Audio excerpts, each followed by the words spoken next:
Saudara yang diberkati di dalam nama Tuhan Yesus Kristus, bertemu lagi dengan saya, Pendeta Novel Saragi. Firman Tuhan yang menyapa kita tertulis dalam Kejadian pasal yang ke-12, ayat yang pertama sampai ayatnya yang ke-9. Namun sebaiknya kita bersatu dulu di dalam doa. Kita berdoa. Bapa di dalam surga, terima kasih Tuhan buat karya-Mu yang selalu terjadi atas kami, buat rencana indah-Mu dan segala sesuatu yang kami rasakan dalam hidup kami. Tuhan Yesus yang baik, kami rindu dengar-dengar akan firman-Mu. Maka berfirmanlah Engkau Tuhan, sebab kami siap untuk menerimanya. Amin. Saudara-saudara yang diberkati dalam nama Tuhan Yesus Kristus, firman Tuhan yang menyapa kita, seperti yang saya ungkapkan tadi, tertulis dalam Kejadian, pasal yang ke-12, ayat yang pertama sampai ayatnya yang ke-9. Begini firman Tuhan. Abram dipanggil Allah. Berfirmanlah Tuhan kepada Abram, pergilah dari negerimu dan dari sanak saudaramu, dan dari rumah bapamu ini ke negeri yang akan kutunjukkan kepadamu. Aku akan membuat engkau menjadi bangsa yang besar dan memberkati engkau, serta membuat namamu masyhur, dan engkau akan menjadi berkat. Aku akan memberkati orang-orang yang memberkati engkau, dan mengutuk orang-orang yang mengutuk engkau. Dan olehmu, semua kaum di muka bumi akan mendapat berkat. Lalu pergilah Abram seperti yang difirmankan Tuhan kepadanya. Dan Lot pun ikut bersama-sama dengan dia. Abram berumur 75 tahun ketika ia berangkat dari Haran. Abram membawa Sarai istrinya dan Lot anak saudaranya dan segala harta benda yang didapat mereka dan orang-orang yang diperoleh mereka di Haran. Mereka berangkat ke tanah Kanaan lalu sampai di situ. Abram berjalan melalui negeri itu sampai ke suatu tempat dekat Sikam, yaitu pohon terbanting di More. Waktu itu orang Kanaan diam di negeri itu. Ketika itu Tuhan menampakkan diri kepada Abram dan berfirman, Aku akan memberikan negeri ini kepada keturunanmu. Maka didirikannya di situ mezbah bagi Tuhan, yang telah menampakkan diri kepadanya. Kemudian ia pindah dari situ ke pegunungan di sebelah timur Betel. Ia memasang kemahnya dengan Betel di sebelah barat dan Ai di sebelah timur. Lalu ia mendirikan di situ mezbah bagi Tuhan dan memanggil nama Tuhan. Sesudah itu Abram berangkat dan makin jauh ia berjalan ke tanah Negeb. Demikian firman Tuhan. Saudara yang diberkati di dalam nama Tuhan Yesus Kristus, Shalom. Jawablah, masa nggak direspon? Shalom. Udah jawab ya. Gimana sih Pak Pendeta ini, orang sudah dijawab juga.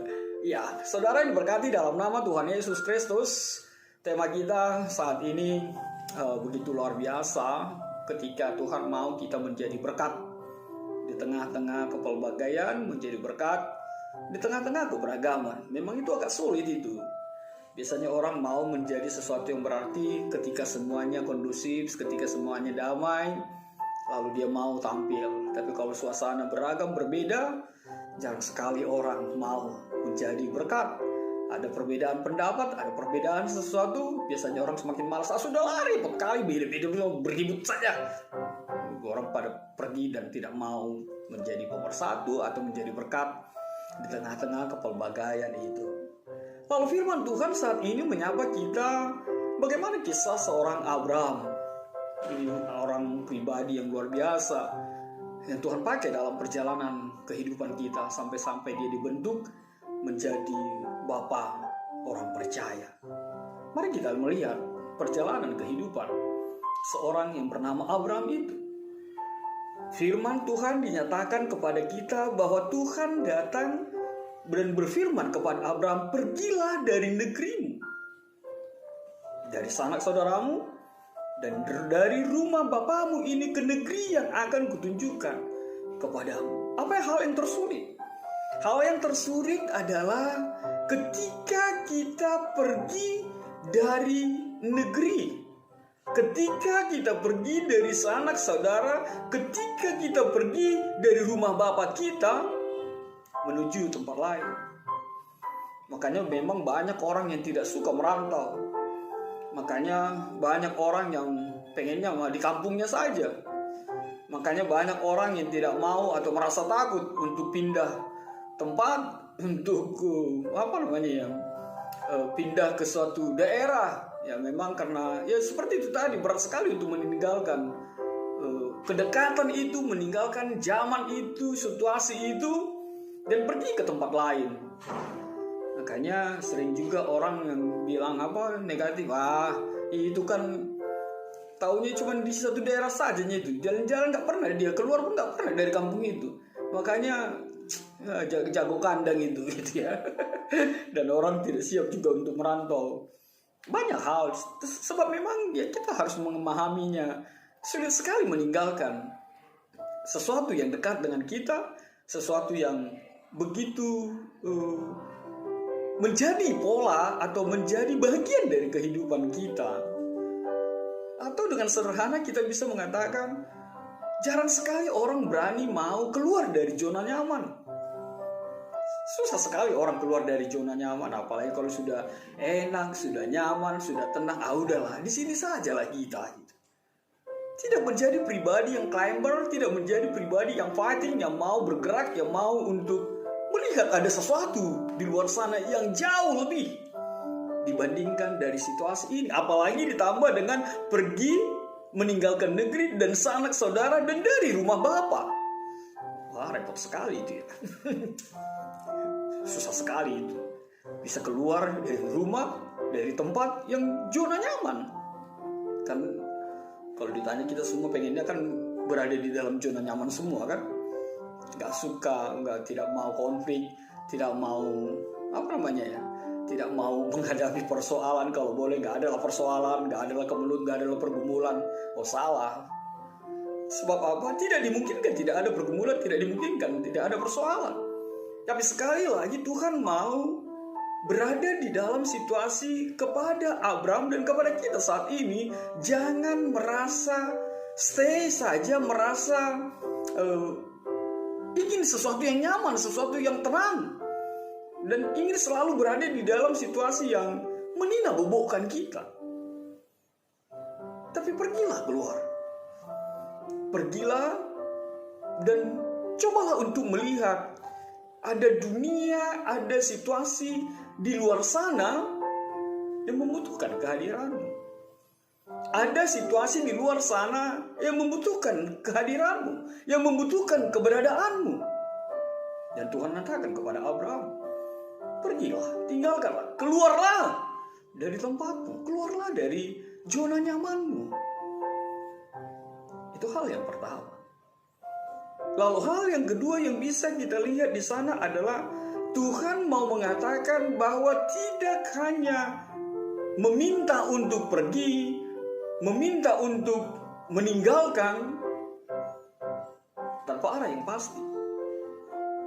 Tapi Tuhan menyatakan, pergi ke tanah, ke negeri yang akan kutunjukkan kepadamu. Dan ini yang luar biasa. Apa itu? Ke negeri yang akan kutunjukkan kepadamu. Mungkin kita akan berpikir, apa maksud Tuhan ini gitu ya? Kurang kerjaan Tuhan ini.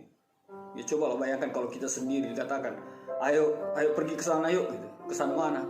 Pokoknya ke sana lah itu gitu. Ada yang mau ikut enggak? Kita pergi dulu suka bercanda itu. Ayo lagi tenang-tenang duduk pendetanya, lalu ada si tua bilang, ayo pendeta melayat kita. Melayat kemana si tua? Siapa cepat kita yang meninggal?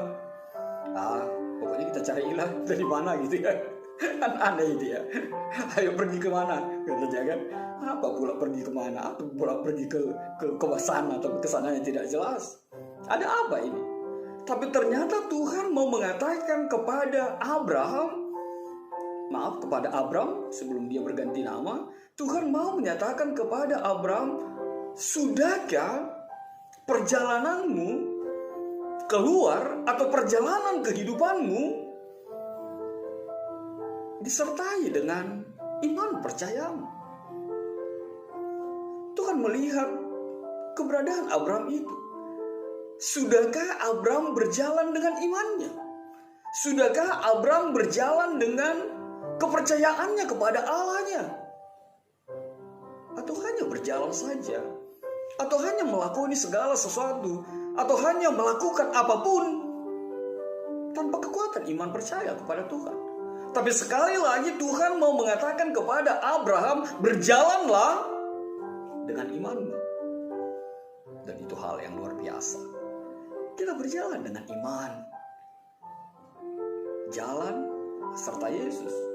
Berjalan bersama dengan Tuhan. Sebab tidak dinyatakan kemana negeri itu.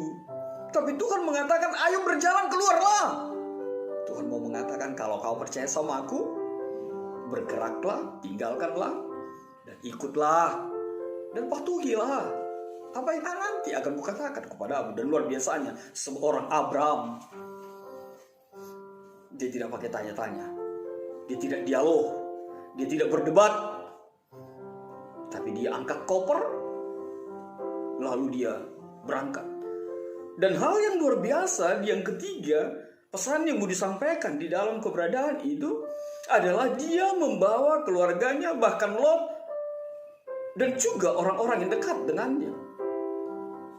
Begitulah ternyata perjalanan iman seorang yang percaya kepada Tuhan. Dia tidak mau dia sendiri hidup di dalam kebenaran firman Tuhan itu. Dia tidak mau sendiri memiliki iman yang kepada Tuhan.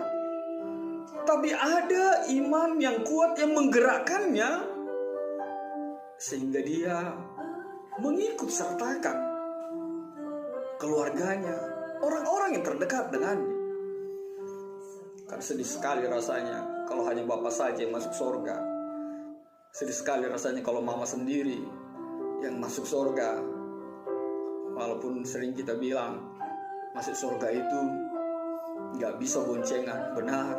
Tapi harus kita memiliki kekuatan bahwa orang-orang terdekat kita, bahkan bahwa semua orang harus sampai kepada tujuan yang sama. Surga yang Tuhan janjikan dalam kehidupan kita.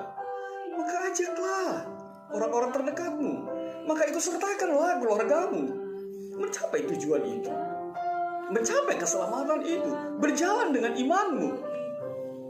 Kan aneh itu kalau ada bapak yang suruh sendiri, yang senang sendiri, atau orang tua begitu hidup berfoya-foya lalu tidak peduli sama anaknya.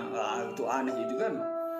Atau ada orang misalnya abang yang tidak peduli dengan adik-adiknya, abangnya sukses sendiri, adik-adiknya makan tak makan, atau bahkan jangan-jangan tidak punya rumah sama sekali, tapi abangnya gimana gitu hidupnya mewahnya dan penampilannya seperti apa. Ternyata orang lain di sekitarnya begitu mengalami kesusahan. Lalu apa hal yang berikutnya? Firman Tuhan kepada Abraham, janjinya dicetakkan di tengah-tengah kehidupan kita. Ketika Abraham keluar, ketika Abraham mau meninggalkan negeri itu, meninggalkan sanak saudaranya itu, Tuhan memberi janji kepada Abraham. Abraham, ada 6 hal. Yang pertama dikatakan, aku akan membuat engkau menjadi bangsa yang besar. Yang kedua, aku akan memberkati engkau. Yang ketiga, aku akan membuat namamu masyhur. Yang keempat, engkau akan menjadi berkat. Yang kelima, aku akan memberkati orang yang memberkati engkau dan mengutuk orang yang mengutuk engkau. Lalu yang keenam, olehmu semua kaum di muka bumi akan mendapat berkat. Saya mau garis bawahi tentang menjadi berkat itu. Bahwa memang seperti itulah orang yang hidup di dalam iman, berjalan, menjalani kehidupan ini. Hadirnya harus menjadi berkat. Baik itu di tengah-tengah pergumulan, baik itu di tengah-tengah perbedaan, hidupnya harus menjadi berkat. Dan itu menjadi kekuatan orang beriman. Orang yang sudah diberkati harus menjadi berkat di tengah-tengah kehidupan kita. Sebab Tuhanlah sumber berkat itu. Dan kekuatan bagi kita adalah untuk memberkati di tengah-tengah kehidupan kita. Janji Tuhan kepada Abram, engkau berjalan dengan imanmu, engkau mau meninggalkan zona nyamanmu dan pergi berjalan seturut dengan apa yang Tuhan mau, engkau akan dijadikan menjadi pribadi yang penuh berkat di tengah-tengah kehidupan kita. Dan apa yang terakhir yang mau dinyatakan di dalam kebenaran firman Tuhan ini, hal yang luar biasa. Ada sampai 2 kali dikatakan, maka didirikannya di situ mezbah bagi Tuhan yang telah menampakkan diri kepadanya. Itu ayat yang ke-7. Lalu ayat ke-8, lalu ia mendirikan di situ mezbah bagi Tuhan dan memanggil nama Tuhan. Orang yang diberkati dan menjadi berkat akan selalu punya waktu, akan selalu memberikan dirinya untuk Tuhan. Mendirikan mezbah, mendirikan tempat, mendirikan keberadaan untuk selalu dekat dengan Tuhan. Di tengah-tengah kehidupannya, dia tidak pernah melupakan Tuhan. Dan dimanapun dia berada, dimanapun dia singgah, dimanapun dia berhenti, dia selalu membangun mezbah. Dia selalu membangun rumah Tuhan. Dia selalu membangun tempat rumah ibadah. Dia selalu membangun tempat untuk bersekutu dengan Tuhan. Sehingga dia merasakan selalu hadirnya Tuhan di dalam kehidupannya. Dia selalu mendirikan mezbah. Ada tempat, ada suasana untuk tidak pernah terpisahkan dari karya Tuhan di dalam kehidupannya. Maka tetaplah menjadi berkat dimanapun engkau berada. Amin. Kita bersatu dalam doa. Bapa di dalam sorga, terima kasih Tuhan buat kebenaran firman. Biarlah setiap kami menjadi berkat, bahkan di tengah-tengah keberagaman, di tengah-tengah kepelbagaian. Sebab kami adalah orang-orang yang Engkau berkati, dan hadir kami haruslah memberkati. Terima kasih Tuhan Yesus, sama seperti Abram yang mau pergi meninggalkan kenyamanannya untuk melakukan kebenaran firman Tuhan, untuk berjalan di jalan imannya, berjalan dengan iman menuju apa yang Tuhan mau, melakukan apa yang Tuhan perintahkan, sehingga Tuhan menjadi kekuatan di dalam setiap hidupnya. Terima kasih Tuhan Yesus. Dalam kasih-Mu kami berdoa dan mengucap syukur. Enyahkan Tuhan virus corona ini. Amin.